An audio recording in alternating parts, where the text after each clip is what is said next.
अगर आप अपने डिज़ायर के साथ अलाइन नहीं हो तो आप अपने डिज़ायर को मैनिफेस्ट नहीं कर सकते, राइट? और अपने डिज़ायर के साथ अलाइन होने के लिए मैंने आपके साथ पिछले वीडियोस में कुछ प्रोसेसेस शेयर किए थे जिनसे आप अपने डिज़ायर के साथ बहुत ही अमेजिंग तरीके से अलाइन हो सकते हो।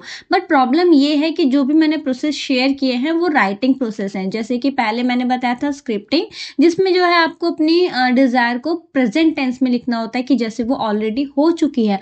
बट यहाँ पर चैलेंज ये आता है कि कुछ लोग अपने डिजायर को प्रेजेंट टेंस में नहीं सोच पाते जब तक वो नहीं हुई, और इसका सोल्यूशन आता है लिस्ट ऑफ पॉजिटिव एस्पेक्ट। मतलब अपनी डिजायर के पॉजिटिव एस्पेक्ट के बारे में लिखो जो कि ऑलरेडी सच है, राइट? इससे भी आपको सेम फीलिंग ही अचीव होती है, सेम आप अपने डिजायर के साथ अलाइनमेंट में जाते हो। बट यहाँ पर भी प्रॉब्लम आती है कि अगर आप एक राइटिंग पर्सन नहीं हो, आपको लिखना ही पसंद नहीं है, राइट? आप उन लोगों में से हो जिनके लिए लिखना या तो ओवरवेलमिंग होता है या फिर बोरिंग होता है, तो इसका मतलब ये बिल्कुल भी नहीं है कि आप अपने डिजायर के वाइब्रेशनल अलाइनमेंट में नहीं आ सकते, राइट? अब्राहम हिक्स के टीचिंग में एक ऐसा बहुत ही अमेजिंग प्रोसेस है जिसमें आप बिना लिखे, मतलब बिना कुछ भी फोर्सफुली किए हुए, सिर्फ सोचने से ही आप जो है अलाइनमेंट को अचीव कर सकते हो, राइट? जिसमें आपको अपने नेगेटिव इमोशन को जेंटली शिफ्ट करना होता है, वो भी बिना फोर्स किए। और इस प्रोसेस का नाम है पिवोटिंग, और आज के इस पर्टिकुलर वीडियो में हम लोग इसी प्रोसेस के बारे में बात करने वाले हैं। तो चलिए स्टार्ट करते हैं। नमस्ते दोस्तों, कैसे हो आप सभी लोग? आई होप आप सभी अपनी अपनी लाइफ में एकदम हस्त मस्त और स्वस्थ होंगे।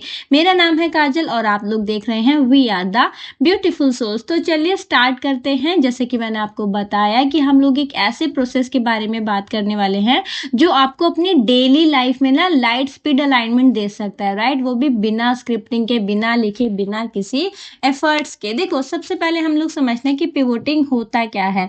पिवोटिंग का मतलब होता है फोकस का डायरेक्शन चेंज करना, राइट? जब आप किसी सिचुएशन में नेगेटिव इमोशन फील करते हो, वो भी तो वो एक सिग्नल होता है कि आपका फोकस अभी ऐसी जगह है जो आपको नहीं चाहिए, राइट? मतलब आपका फोकस अभी अपने डिजायर के ऑपोजिट साइड में है।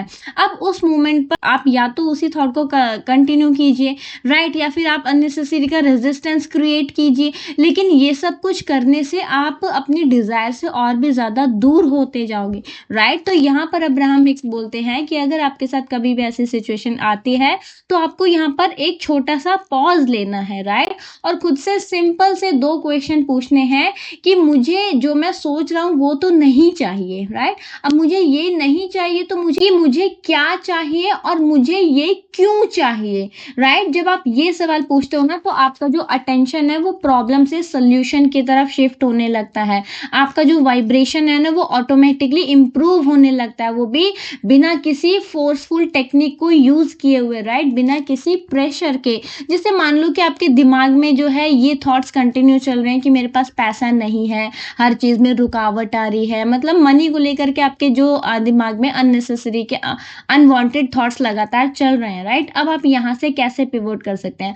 आप खुद से 1 सेकंड के लिए पॉज लेकर के ये बोलो कि जो मैं सोच रहा हूँ मनी को लेकर के, जो भी नेगेटिव थॉट्स हैं, ये तो मुझे डेफिनेटली नहीं चाहिए। तो मुझे क्या चाहिए? मुझे पैसा चाहिए, मुझे फाइनेंशियल फ्रीडम चाहिए।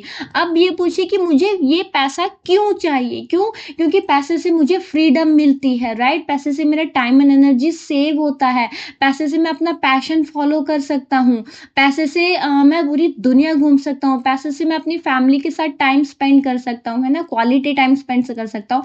ये पैसे से आपको जो जो पॉसिबल चीजें लगती हैं, आप हर वो चीज इस सिचुएशन में सोच सकते हैं, राइट? और जब आप ये सोचते हो, जब आपका माइंड ये आंसर कर रहा होता है ना, तो आपका माइंड इस चीज को एक्सेप्ट भी कर पाता है। क्यों कर पाता है? क्योंकि जो भी आंसर आपका माइंड दे रहा है क्यों के जवाब में, वो सारी चीजें सच हैं, राइट? कि आपको पैसा क्या क्या कर सकता है, पैसे से आपको फ्रीडम मिलेगी। अब आपके पास पैसा है या नहीं है उससे मैटर नहीं करता, पैसा से फ्रीडम मिलती है, ये सच्चाई है ना? पैसे से जो है एनर्जी सेव होती है, पैसे से हम अपने छोटे मोटे कामों के लिए हेल्प हायर कर सकते हैं, राइट? ये रियलिटी है।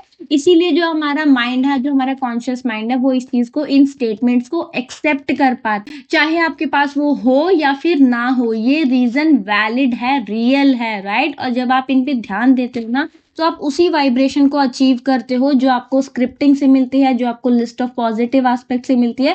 माने इस प्रोसेस के थ्रू आप अपने डिजायर के साथ वाइब्रेशनली अलाइन होते हो, राइट? जैसे स्क्रिप्टिंग और लिस्ट ऑफ पॉजिटिव एस्पेक्ट में हम लोग लिखते हैं ना, वैसे ही पिवोटिंग में हम सिर्फ कॉन्शियसली फोकस शिफ्ट करते हैं, वो भी अपने थॉट्स के थ्रू, राइट? अगर आप लिखने वाले पर्सन हो तो लिस्ट ऑफ पॉजिटिव एस्पेक्ट आप यूज कर सकते हो, बहुत ही अमेजिंग टूल है। अगर आपने वो वीडियो नहीं देखा है, दोनों मेरे स्क्रिप्टिंग और पॉजिटिव एस्पेक्ट वाले, तो मैं वीडियो के एंड में डाल दूंगी, आप वहां से जाकर के देख सकते हैं। बहुत ही अमेजिंग दोनों वीडियो है, आप लोगों के लिए बहुत ज्यादा यूजफुल वो वीडियो हो सकते हैं, राइट? लेकिन अगर आप एक राइटिंग पर्सन नहीं हो तो ये दो क्वेश्चन आपको सेम वाइब्रेशन अचीव करवाते हैं, वो भी विदाउट एनी एफर्ट्स। आप अपने डिजायर के साथ अलाइनमेंट में आ सकते हो खुद से, सिर्फ ये सिंपल से दो क्वेश्चन पूछ के, राइट? तो अगर अगली बार जब भी आपको किसी नेगेटिव इमोशन में हो तो आप तो रेजिस्टेंस मत दो, सिर्फ पॉज लो और पिवोट करो कि मुझे क्या चाहिए और क्यों चाहिए, राइट? आपका माइंड सॉल्यूशन पे शिफ्ट होते ही आपकी वाइब्रेशनल जो है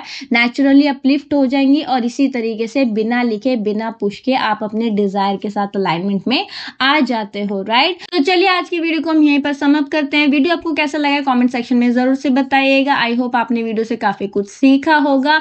अगर आपके मन में कोई भी डाउट, क्वेरी, क्वेश्चन हो तो आप वो भी कमेंट सेक्शन में पूछ सकते हैं। मैं पूरी कोशिश करूंगी आपके कमेंट्स का रिप्लाई करने के लिए।